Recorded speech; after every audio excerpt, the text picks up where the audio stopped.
Hello, I'm Burt Lancaster. On the 8th of October, 1941, the war between Nazi Germany and Soviet Russia had been underway for almost 4 months. On that day, Hitler's propaganda minister, Joseph Goebbels, broadcast from Berlin that Moscow had fallen. Hitler's troops, he said, could see the Kremlin towers from their front lines. Another 4 or 5 days, and the swastika flag would fly over the Kremlin. Germany believed these reports, so did many others. After all, Hitler had conquered Western Europe. He had blitzed London. But here, in this area, some 16 miles from the Kremlin, and commemorated by these symbolic anti-tank obstacles, the Nazi blitzkrieg came to an end. Here, in the Moscow suburbs, the Red Army and hundreds of thousands of ordinary men, women, and children threw up barriers which the Nazi tanks could not crack. Here the tide was turned in the unknown war on the Eastern Front.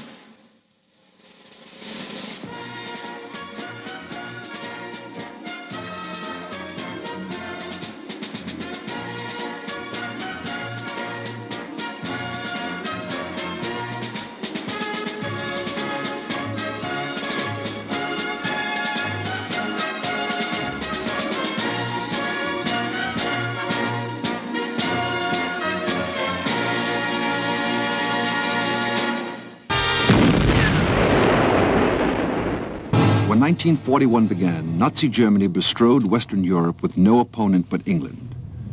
It seemed at least possible that Germany might dominate the world. Hitler was on a course towards war. Speaking today of our lands and territories in Europe, he said, we look first and foremost towards Russia.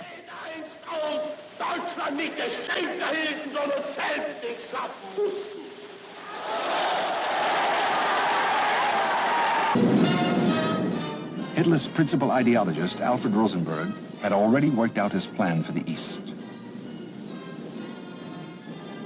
After the victory, all of European Russia would be settled by Germans and become part of the Third Reich.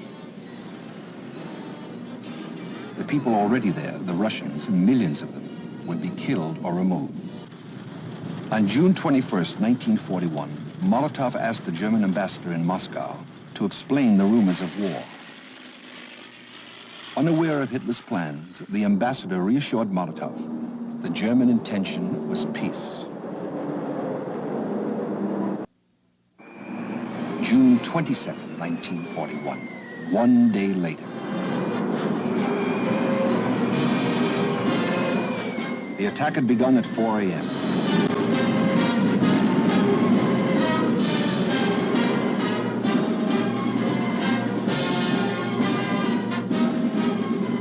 On a front stretching from the Arctic Circle to the Black Sea, over 1,800 miles, Hitler loosed his legions.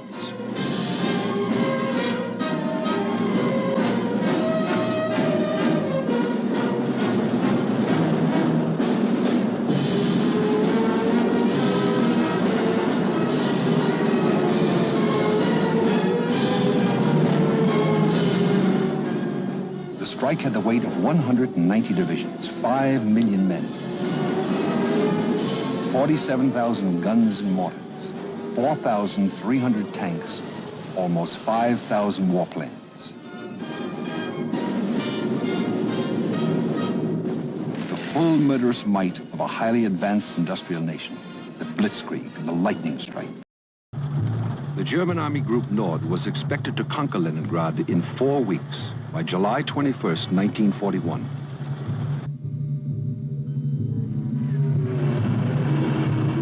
Leningrad was to be the first great Soviet city to fall.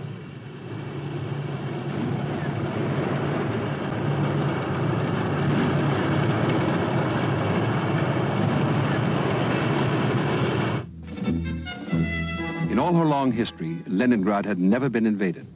Now her children prepared to defend her. In the very first days of the war, hundreds of thousands of Leningraders enlisted for military service.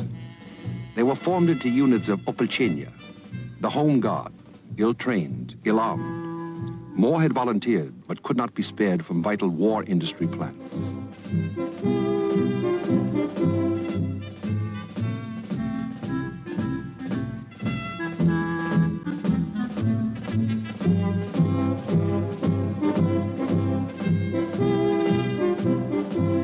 marched off confidently, almost all of them to their deaths.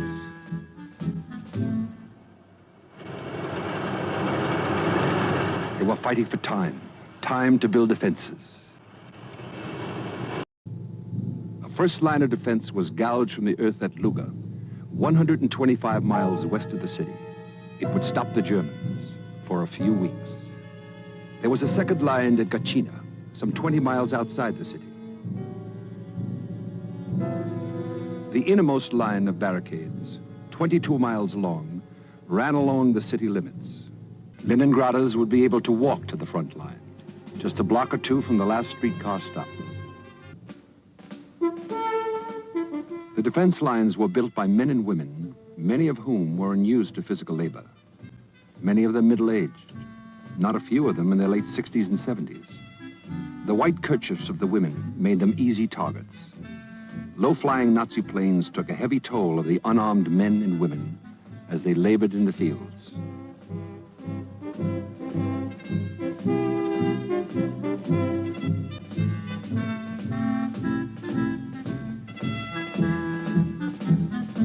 Air attacks on Leningrad had begun September 6th, but the first intensive raid was September 8th. That day's air raid destroyed the Badaev warehouses, the city's main stockpile of food.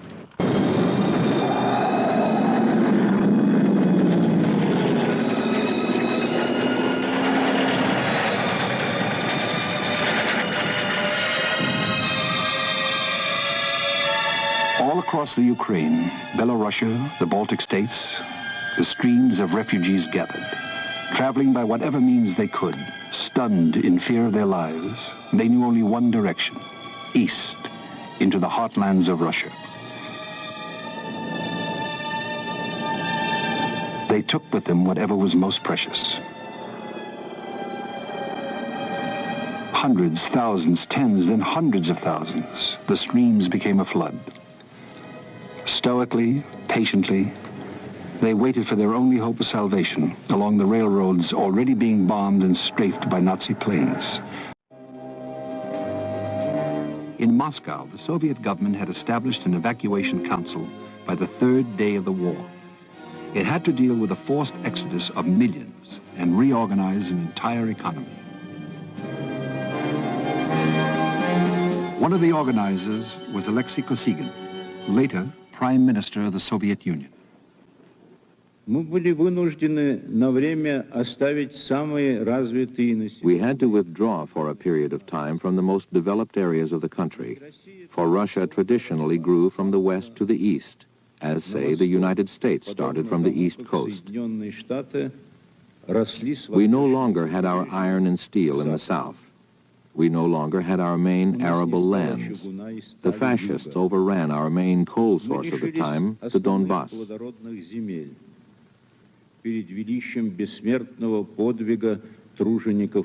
Of course, you remember only too well how in the summer of 1941, from the western regions of the Soviet Union, an endless stream of people, equipment, food, thousands of factories, millions and millions of people moved to the east.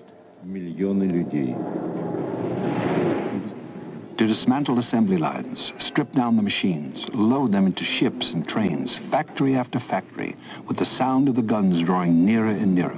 One important war plant in Leningrad was dismantled after the city had been surrounded and was rushed out of the city through a gauntlet of Nazi shell fire.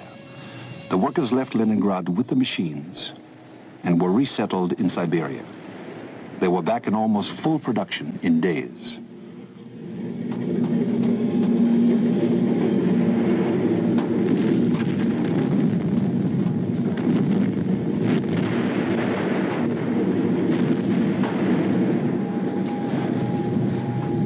For the train crews, every mile was a hazard as they traveled within range of the Nazi bombers.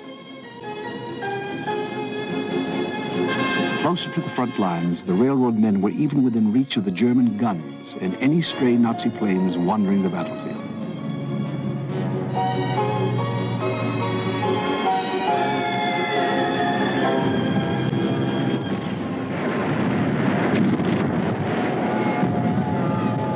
Yelena Shuknyuk, was one of the engineers. Я сначала не знала.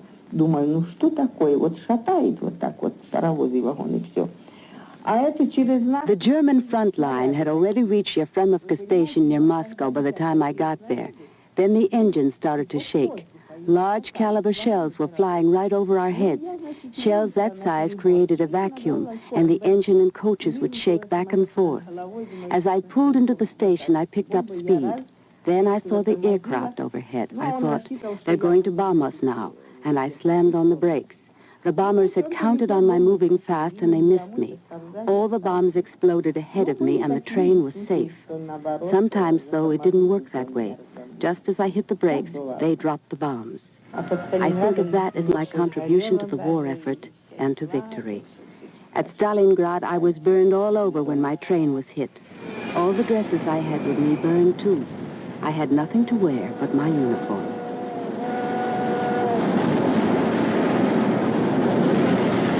In the first 6 months of the war, 1,500 military plants were snatched away from the Germans. Train after train steamed into these alien lands that were still Russia, the Urals, Central Asia, Siberia. It was like moving the industry of Illinois to Alaska.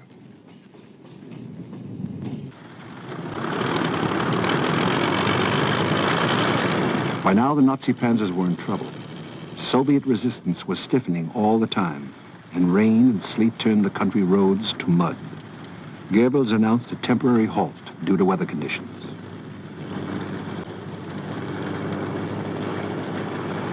On October 20th, Guderian's panzers reached Tula, 100 miles south of Moscow, but could not take it. Tula defied Guderian. Its troops were reinforced with 4,000 men from the workers' battalions, and it fought on as the panzers bypassed it, racing for Moscow. While the militiamen of Tula prepared to defy the German flood, Guderian's panzers had been attacked by some new Russian tanks, the new T-34s, and they were superior to anything in the German arsenal. Up to this point, Guderian concluded early in October, we had enjoyed tank superiority, but from now on, the situation was reversed.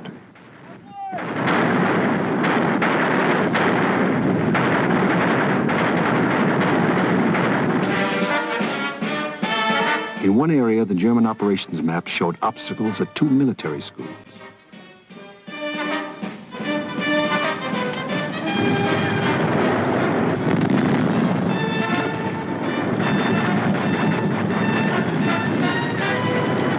Here, a handful of cadets, young boys, stood against the weight of the Wehrmacht, expecting only to delay the enemy for as long as they could. They succeeded, at the cost of their lives. The longer the Red Army could delay the Nazis, the more time to regroup and resupply.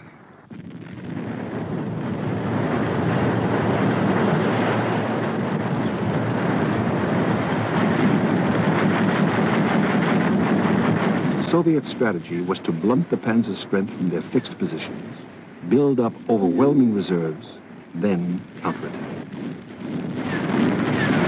All along the front, Russian units spent themselves against the German army at every crossroad and every village.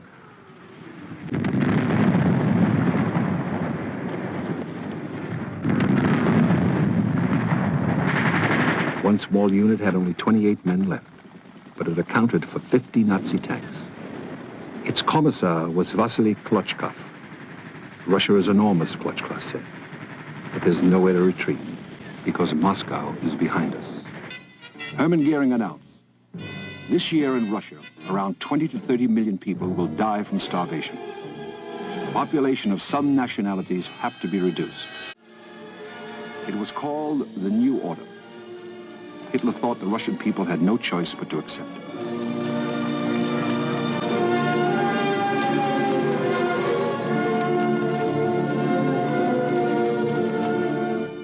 But there was a choice, a grim and dangerous choice, and many took it.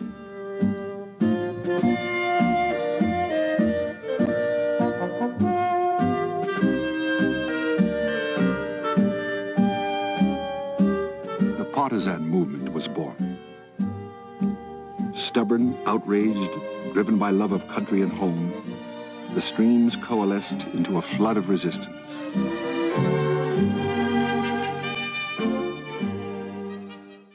They made an oath. Я, гражданин Великого Советского Союза, верный сын героического русского народа, клянусь, что не выпущу... As a citizen of the great Soviet Union and loyal son of the heroic Russian people, I solemnly swear not to lay down my gun until the last fascist pig on our land is destroyed. За смерть детей наших, за пытки, насилие и издевательство над моим народом, я клянусь мстить жестоко, беспощадно и неустанно. For the burned towns and cities, for the death of our children, for the torture, the violence, and humiliation to which my people have been subjected, I swear to retaliate ruthlessly and tirelessly, blood for blood, death for death.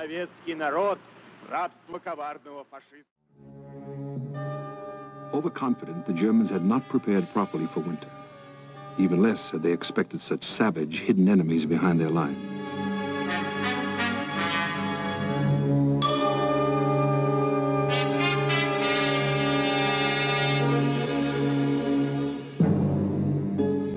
All along their supply lines, the Germans dug in.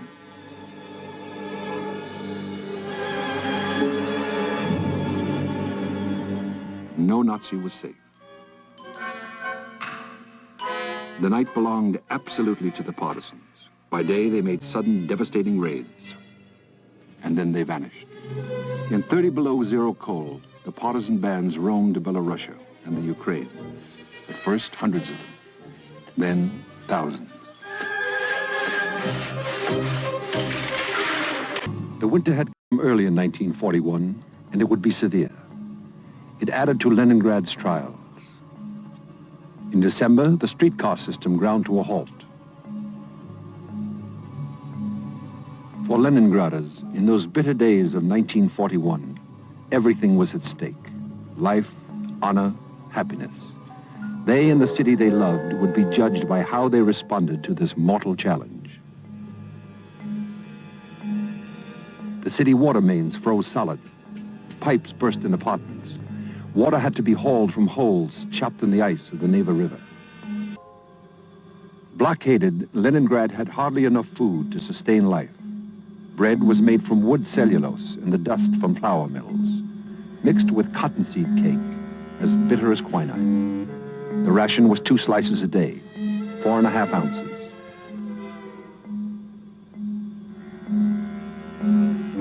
They mixed cookies out of carpenter's glue and fried them in turpentine or paint.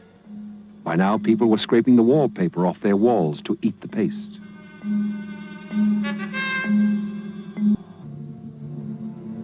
To lose a ration card meant almost certain death.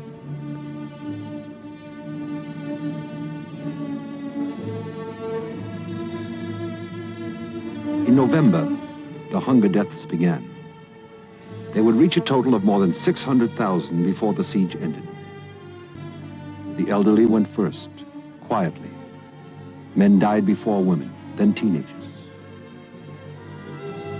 Death could come at any moment, in any place.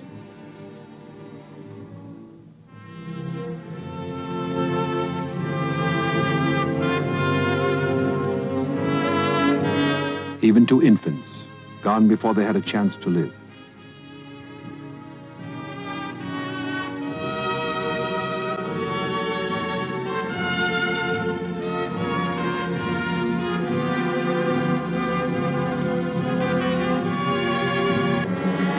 On December 2nd in the afternoon, a German column reached Krasnaya Polyana, 16 miles from the center of Moscow. It was as close as any German would come to realizing Hitler's dream. Moscow was now within range of the Nazi heavy artillery.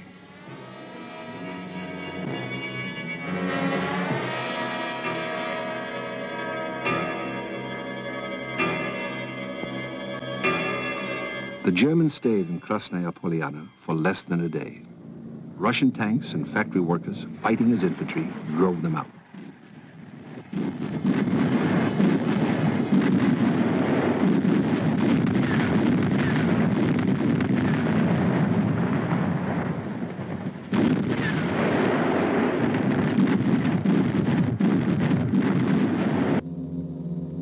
Zhukov had planned well.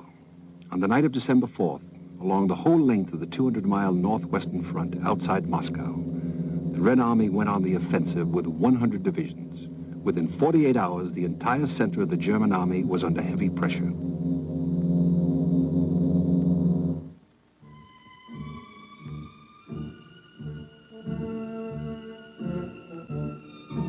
The Soviet Supreme Command had released its strategic reserve to Zhukov.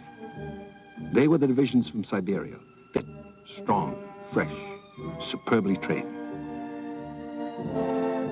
Hitler had ordered no withdrawal, but it was an order impossible to obey. The Nazis' three main battle groups lost contact with each other. Army Group Center came close to panic. On December 6th, Guderian wrote in his journal, "All the sacrifices and efforts of our brilliant troops have failed. We have suffered a serious defeat." He retreated 100 miles in 10 days.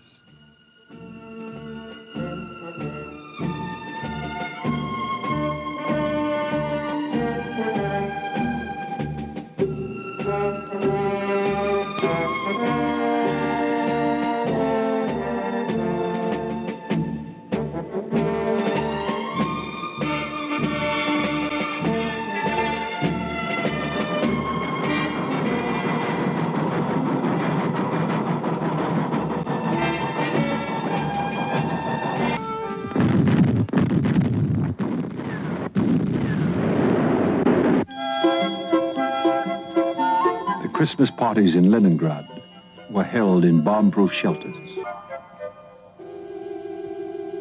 Every child got a present, a sad little lump of coarse black bread.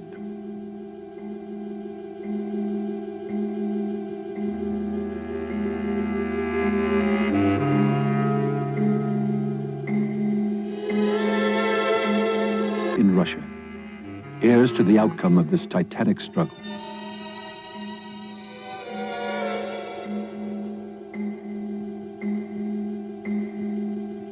Winter unexpectedly opened a road to salvation. Lake Ladoga, north of Leningrad, was open on one side. The question was, would the lake freeze solidly enough this year to support the trucks? The ice held.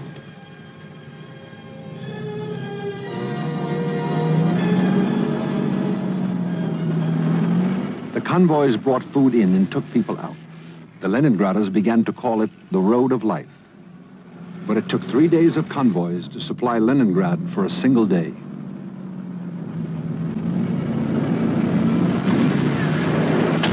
Early in January 1942, Leningrad was still on the knife edge of survival.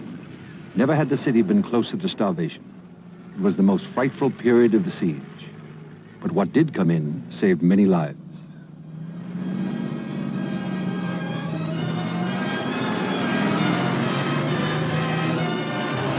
Convoys continued for as long as they could, as long as the ice beneath would hold during the thaw, even though some trucks vanished through shell holes they could not see.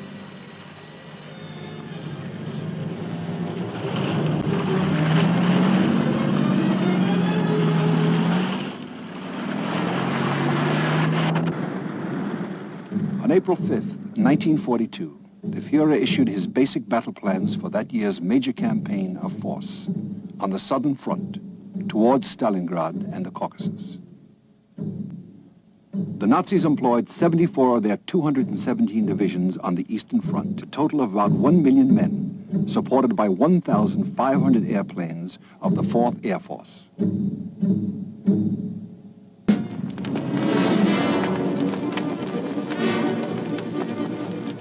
The familiar pattern of Nazi warfare was being repeated. What the Germans couldn't pillage or carry off as plunder, they burned in their passing. If some of the old ones and children escaped death, they were left with nothing. The odds were heavily against the Soviets. In the face of the Nazi advance, fighting doggedly, the Red Army steadily withdrew During June, the Nazis had lost 130,000 killed and wounded. In July, 160,000.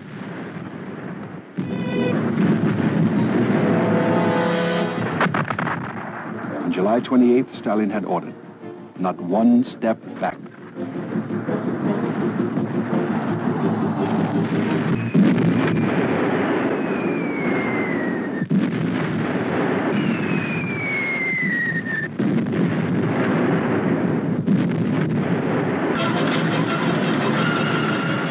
Despite their superiority in numbers and equipment, the Nazis were still more than 60 miles away from Stalingrad.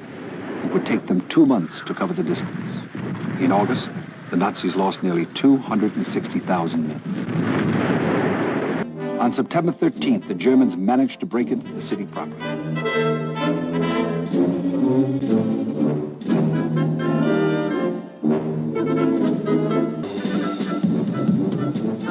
They were jubilant. Stalingrad seized.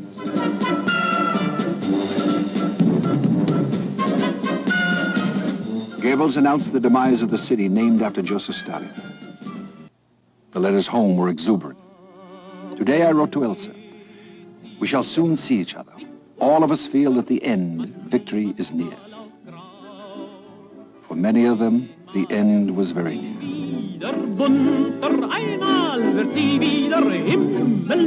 The fighting took on a new character.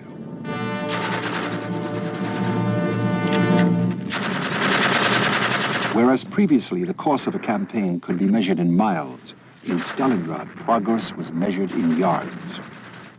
In one 3-day period, the center of the city changed hands 5 times. The front line was behind every pile of rubble.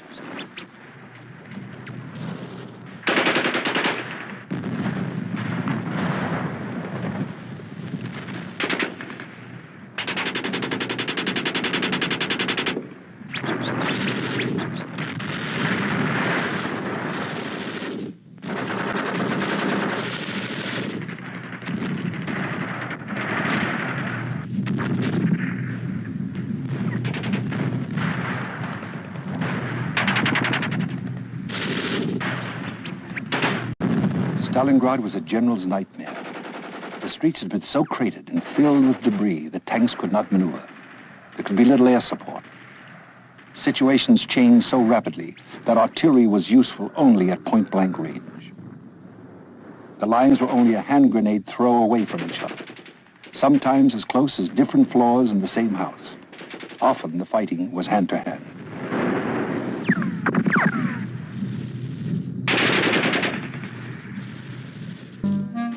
When September began, a German diarist had written, "Are the Russians really going to fight on the very bank of the Volga? It's madness." At the end of October, he was writing, "The Russians are not men, but some kind of cast iron creatures. They never get tired and are not afraid of fire."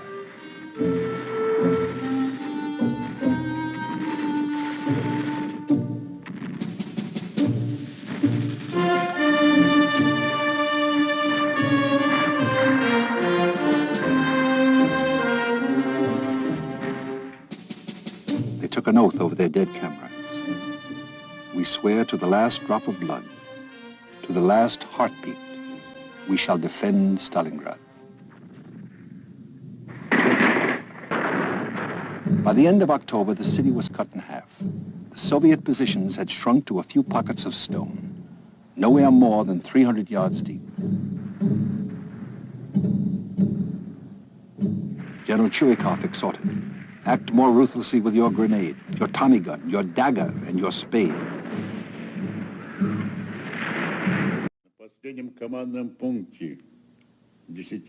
Our last command post was within 10 or 15 yards from the water's edge, I recall. It was very hard fighting between our 62nd Army and the Nazis. They had great superiority.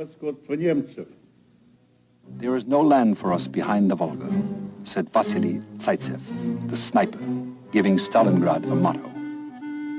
Matvey Putilov, a signalman dying of wounds, put live wires in his mouth to re-establish communications.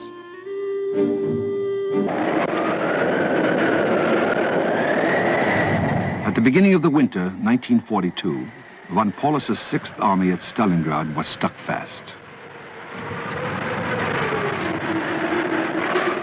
It had gone well that summer for the Nazis. Less well in November. December to January was a time of reckoning.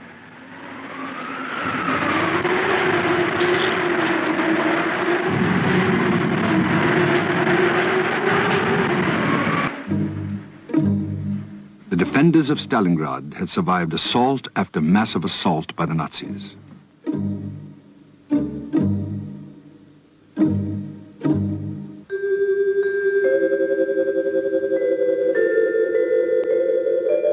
It was time for the counterstroke.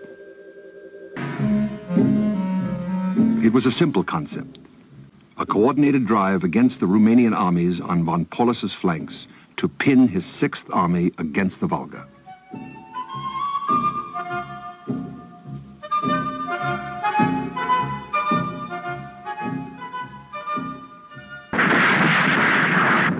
The dawn of November 19th was damp and foggy over Stalingrad.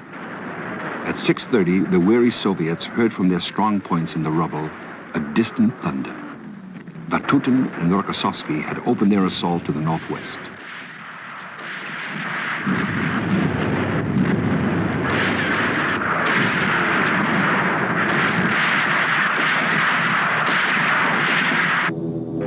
The Soviets crashed through the Romanians without pause, forcing a breach 50 miles wide.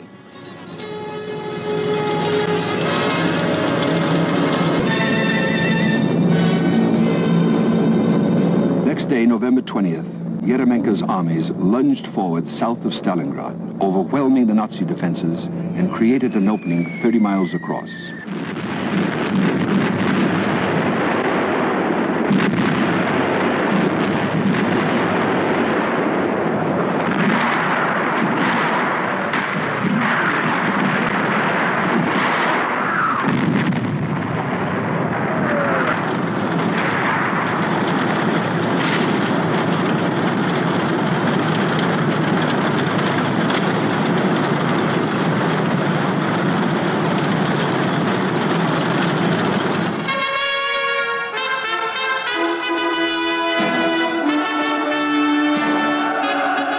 Afternoon of November 23rd, 4 days after the start of the offensive, the Soviet armies met.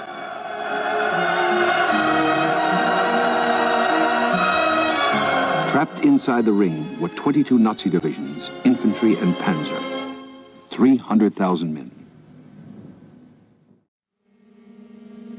At Christmas time, the Germans in Stalingrad had eaten their horses. They got one slice of bread a day. The daily issue of ammunition was 20 or 30 cartridges a man. The situation of the 6th Army was hopeless.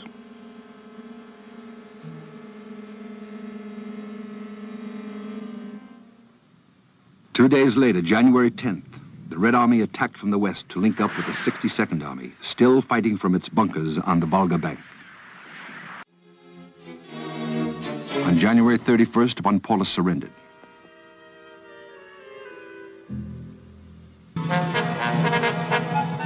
The Soviets put the figure of German dead since the encirclement at 200,000. The prisoners numbered 91,000.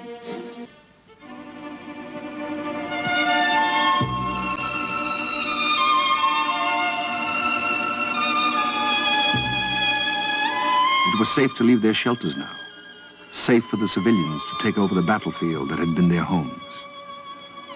There was not much left that was familiar.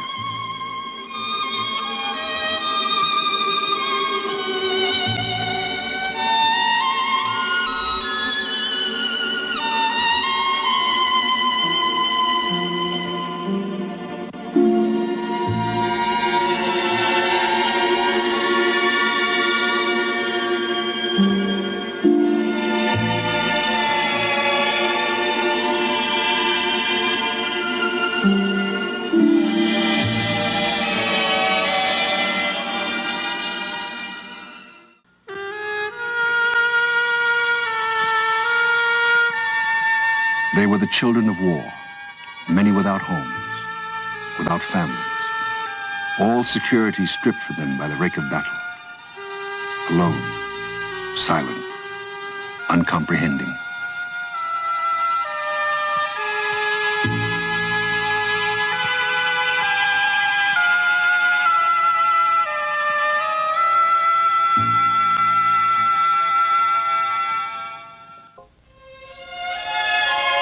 This is Alexandra Derevska. These are her children. There are 45 of them, 45 orphans of the war.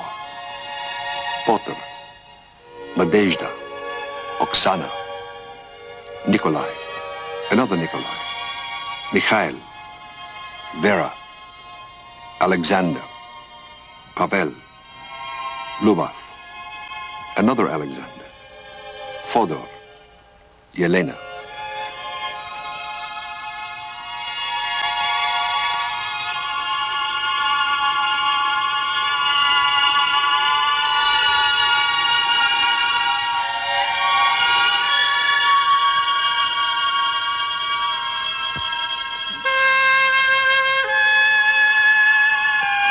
Alexandra Derevska cared for every one of them as if they were her own.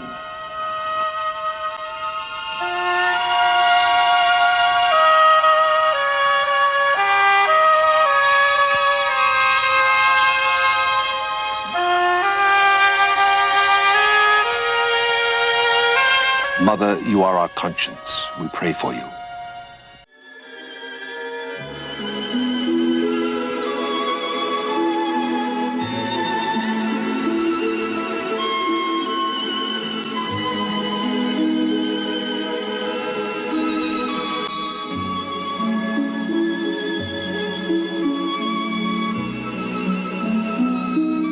Mother, we're all alive. Gone to Bekatovka, Klava.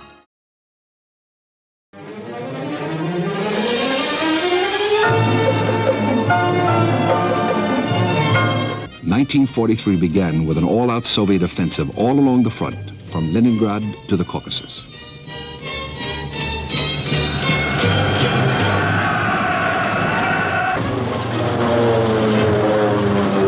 On September 20th, the leading Soviet units came to the east bank of the Dnieper. This was the great water barrier Hitler had said must not be crossed. The Soviet assault troops used anything that would float, planks of wood, rowboats, rafts. Lacking these, they swam across.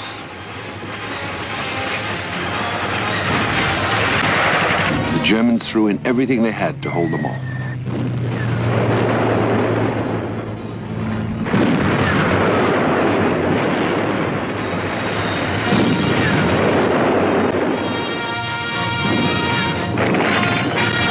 Under the eyes of the Germans, entrenched on the far bank, more and more assault units swept down to the water and clawed their way across, lashed by fire.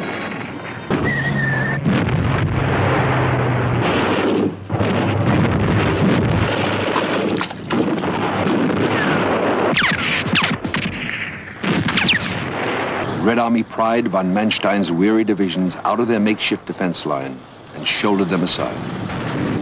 The Nazis broke and ran.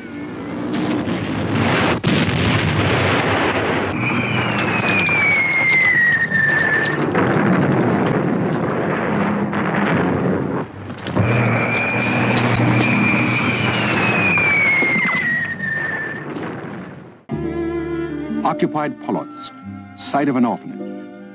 The Germans had a plan for Polotsk. Word of it came to the partisans and they acted at once. The German idea was to send the orphans to an experimental laboratory for use as human guinea pigs.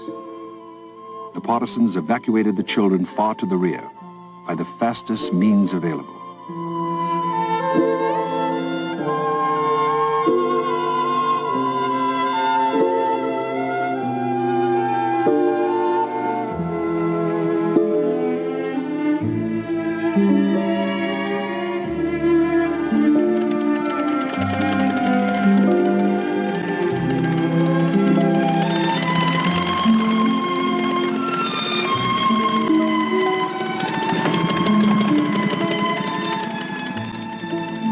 Their teacher, Valentina Ivanovna, still tells the story today. Только мы сели в самолет, поднялись. Значит, слышим. Just as we boarded the plane and took off, we heard shooting. I couldn't tell how long we'd been in the air, but suddenly we landed with a thud and bumped along the ground. There were 9 of us. One of the older boys, Volodya Shishkov, just about your age, jumped up and began shouting, "Valentina Ivanovna, our plane is on fire." We began rescuing the children, and when some of them got out, their clothes caught on fire. I remember well how one boy's coat caught fire. It was such an old and ragged coat. And the same thing happened to a little girl. We pulled them all out and began to help the wounded partisans we had with us. When we dragged them a distance from the plane, the gas tank blew up and the whole plane caught fire. Then we wondered where the pilot was. We started looking for him. About 30 yards from the plane, we saw him. Sasha Mamkin, terribly burned all over. Mamkin's hands were burned. His face was all burned. And he was dead. But we were alive. No, we'll never forget that pilot Mamkin. Whenever I remember him, I get upset. Летчика Мамкина никогда в жизни не забудем.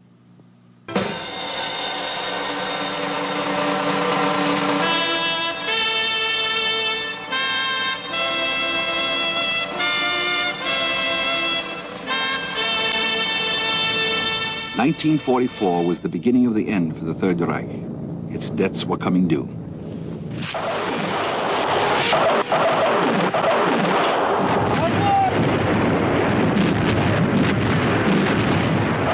For the Soviet people, 1944 was the year of liberation, the year of beginning to rebuild. For the Red Army, 1944 was the year of predominance. Everywhere, from the Baltic to the Black Sea, the Red Army battered forward.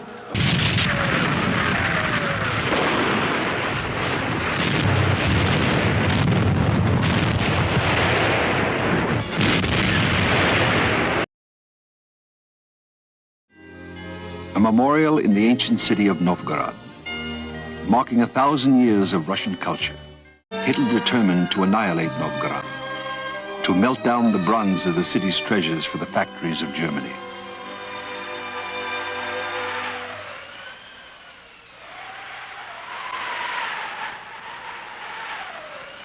Hitler almost succeeded.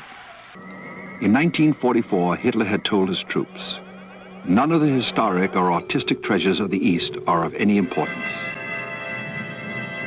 The German supermen reduced Novgorod's venerable cathedral to rubble, crushed its domes, hacked through its priceless frescoes.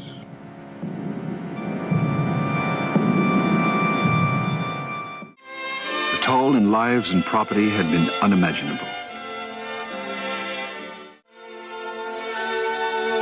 It had been 3 years of horror. But now, in 1944, the Red Army had come back over the long and winding road the Germans had trod towards Moscow.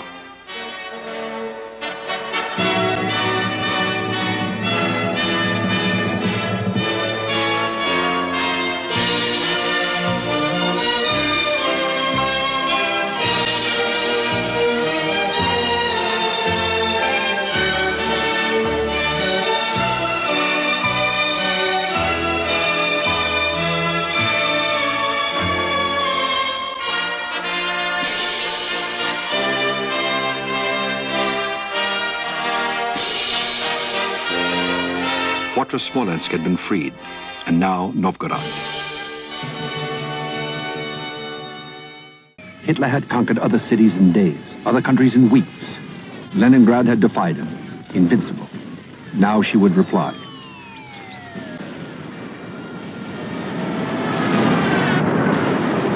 The first major Soviet offensive launched nearly 200,000 men on 2 fronts on the Germans in their defensive positions of concrete and steel, some 3 stories deep in the ground.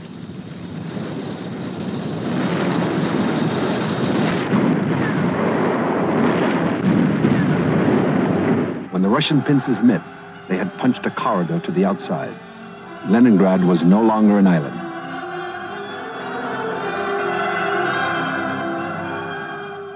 The 900-day siege of Leningrad, the longest ever endured by a modern city, had come to an end.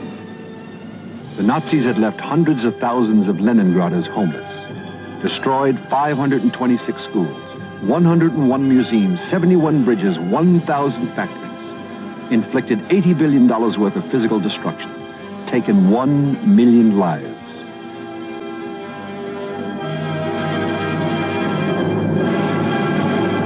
The poet Olga Berkholz wrote, "From the place of death and ashes will rise the garden as before. I firmly believe in miracles. You gave me that belief, my Leningrad."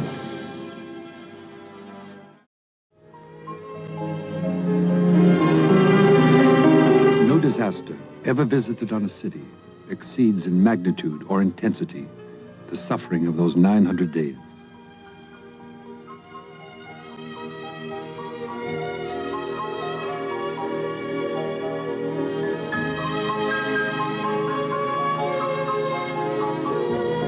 Mama, I returned the bread that you gave me.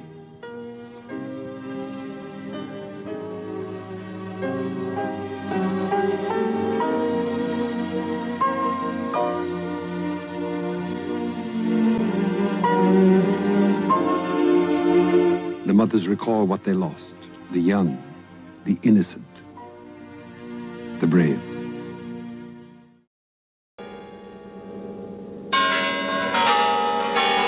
Soviet High Command began to issue its plans for the annihilation of Hitler's Army Group Center. As the Soviets awaited HR, there came spectacular news. It was June 6th, D-Day, the longest day, the long-awaited Second Front in the West.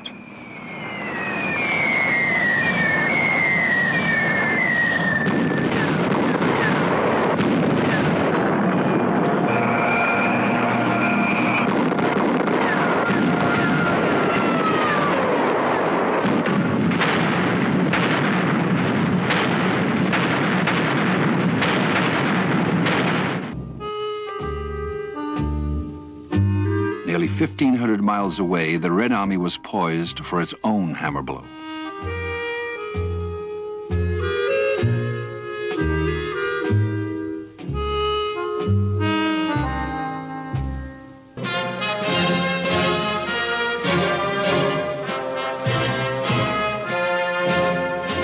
Zhukov unleashed his armor.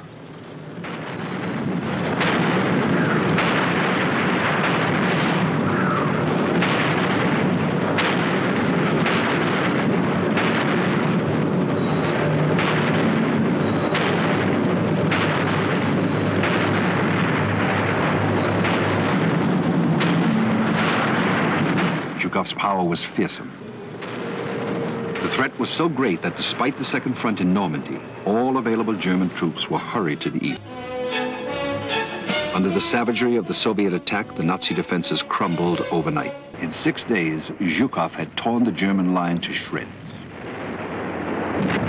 In retreat, the Germans were hounded mercilessly from the air and by partisans swarming out of the forest to take revenge. At dawn, on July 3rd, the Soviet tanks cracked the German defenses and Soviet infantry poured into Minsk. There was a day of heavy fighting in the midst of the flames, but by evening, the capital of Belorussia was free.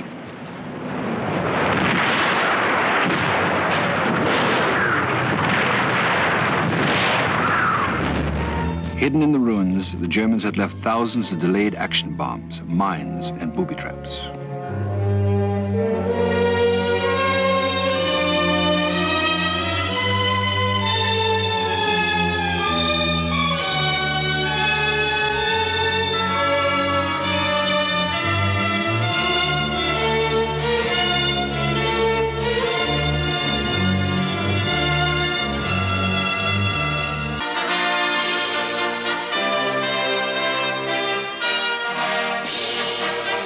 People emerged from their cellars and shelters to thank their liberators. What had seemed a deserted city came alive.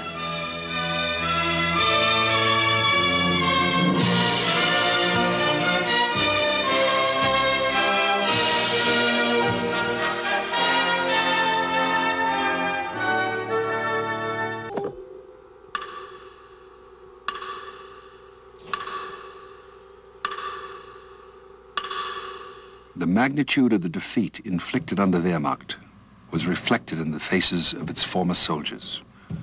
Over 100,000 of them, with their commanders, had laid down their arms in the area of Minsk. More than half of them, 57,000 men, were shipped to Moscow. They were to provide a spectacle. July 17th, 1944. The parade of the Supermen, the Herrenvolk. 20 abreast, unkempt and docile, all pride burned out of them. They shuffled in embarrassment down the broad boulevards of the Soviet capital.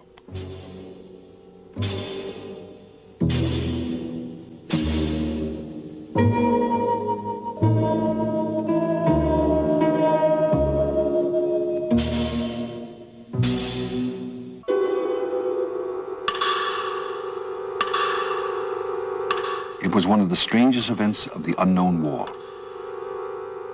No sound came from onlookers or marchers, save for the muffled tread of worn boots. The crowd uttered neither cheers nor curses. They stared at these impotent enemies who would not meet their eyes.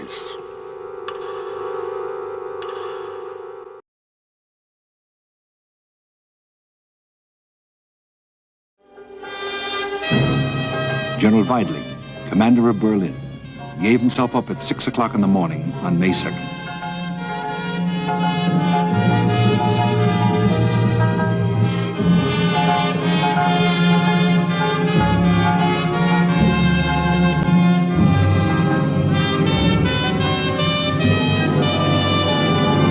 By 3 that afternoon, Weidling's troops had joined him in captivity, 70,000 of them. Starvation hung over Berlin. At first, all there was to eat was what the Red Army provided.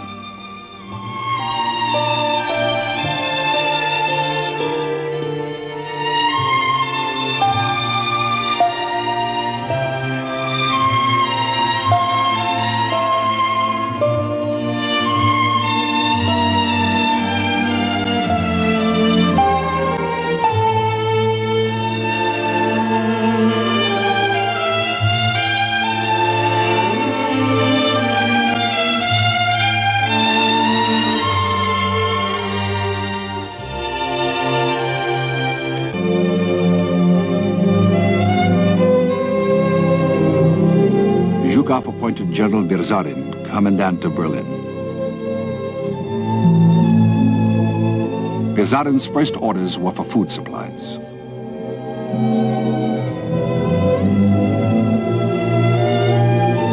Bread, fats, sugar, salt, potatoes. A rationing system was vital.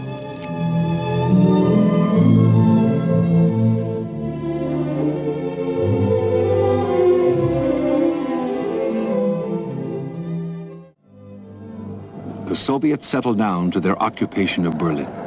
Among them, Lydia Ovcharenko.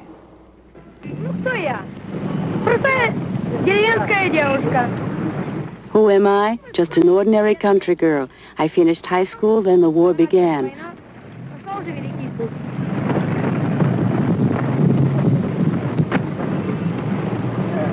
I fought through the whole war, all of the Ukraine, the Crimea, right here to Berlin.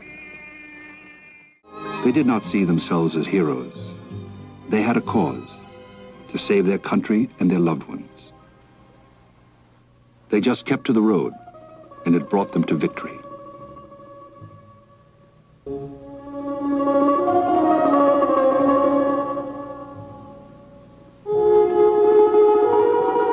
Their voices still speak.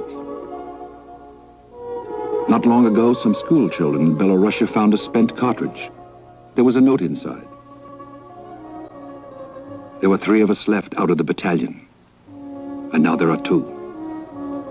We held the defenses of the Berezina River. My buddy Yasha Bruchkin is dead. I'm all alone. But the tanks keep coming. Soon I'll be gone too. Friends, avenge us. We never took a step back. We fought to the last.